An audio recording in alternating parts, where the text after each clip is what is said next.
دقائق وتفصلنا عن مؤتمر الأبل السنوي اللي هو بيصدر فيه الآيفونات الجديدة اللي هي آيفون 17 وغيرها، وفي بعض المنتجات اللي بتنزل اليوم في خلال هذا المؤتمر.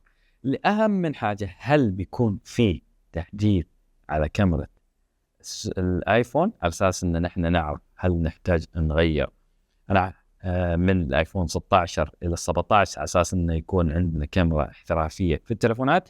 خلينا نشوف هذا المؤتمر وبعدها بنتكلم عن خصائص وميزات كاميرا الآيفون. طبعا شركة أبل تبهرنا بكاميراتها في كل سنة، دائما تنزل تحديثات على الكاميراتها، بعض الأوقات ما تكون فيها تحديثات كبيرة.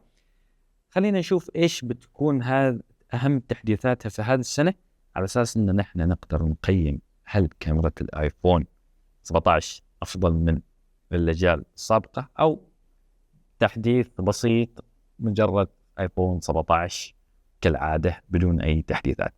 خلينا نتابع اليوم لهذا المؤتمر وبعدها بنتكلم عن ميزات الآيفون من ناحية الكاميرات.